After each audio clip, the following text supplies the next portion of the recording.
अध्याय 2। इस तरह आकाश और पृथ्वी और जो कुछ उनमें है उन सबको बनाने का काम पूरा हुआ। परमेश्वर जो काम कर रहा था उसे 7वें दिन से पहले उसने पूरा कर दिया। सारा काम पूरा करने के बाद 7वें दिन उसने विश्राम करना शुरू किया। परमेश्वर ने 7वें दिन पर आशीष दी और ऐलान किया कि यह दिन पवित्र है, क्योंकि इस दिन से परमेश्वर सृष्टि के सारे कामों से विश्राम ले रहा है। परमेश्वर ने अपने मकसद के मुताबिक जो जो बनाना चाहा था उसकी सृष्टि कर ली थी। ये उस वक्त का ब्यौरा है जब आकाश और पृथ्वी की सृष्टि की गई थी, वो दिन जब यहोवा परमेश्वर ने पृथ्वी और आकाश को बनाया था। मैदान में अब तक झाड़ियां और पौधे नहीं उगे थे, क्योंकि यहोवा परमेश्वर ने धरती पर पानी नहीं बरसाया था और जमीन जोतने के लिए कोई इंसान नहीं था, मगर धरती से कोहरा उठता और सारी जमीन को सींचता था। यहोवा परमेश्वर ने जमीन की मिट्टी से आदमी को रचा और उसके नथनों में जीवन की सांस फूंकी, तब वो जीता जागता इंसान बन गया। यहोवा परमेश्वर ने पूरब की तरफ अदन नाम के इलाके में एक बाग लगाया और वहां उसने आदमी को बसाया जिसे उसने रचा था। यहोवा परमेश्वर ने जमीन से हर तरह के पेड़ उगाए जो दिखने में सुंदर और खाने के लिए अच्छे थे। उसने बाग के बीच में जीवन का पेड़ और अच्छे बुरे के ज्ञान का पेड़ भी लगाया। अदन से एक नदी बहती थी जो बाग को सींचती थी और वो आगे जाकर 4 नदियों में बंट गई। पहली नदी का नाम है पिशोन। ये वही नदी है जो हवीला देश के चारों तरफ बहती है, जहां सोना पाया जाता है। उस देश का सोना बढ़िया होता है।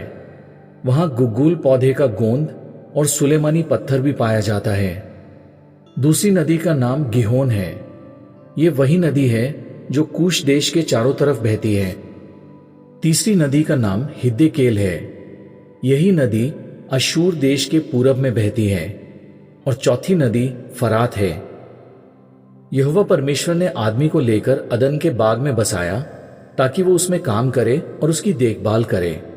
यहोवा परमेश्वर ने आदमी को यह आज्ञा भी दी, तू बाग के हर एक पेड़ से जी भरकर खा सकता है, मगर अच्छे बुरे के ज्ञान का जो पेड़ है उसका फल तू हरगिज ना खाना, क्योंकि जिस दिन तू उसका फल खाएगा उस दिन जरूर मर जाएगा।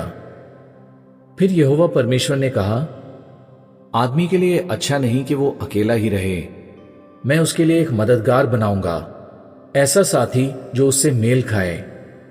यहोवा परमेश्वर जमीन की मिट्टी से मैदान के सब जंगली जानवर और आसमान में उड़ने वाले सारे जीव बनाता जा रहा था। वो उन्हें आदमी के पास लाने लगा ताकि देखे कि आदमी हर एक को क्या नाम देता है। आदमी ने उन जीव जंतुओं को जिस जिस नाम से पुकारा वही उनका नाम हो गया। इस तरह आदमी ने सभी पालतू जानवरों, आसमान में उड़ने वाले जीवों और मैदान के सभी जंगली जानवरों के नाम रखे।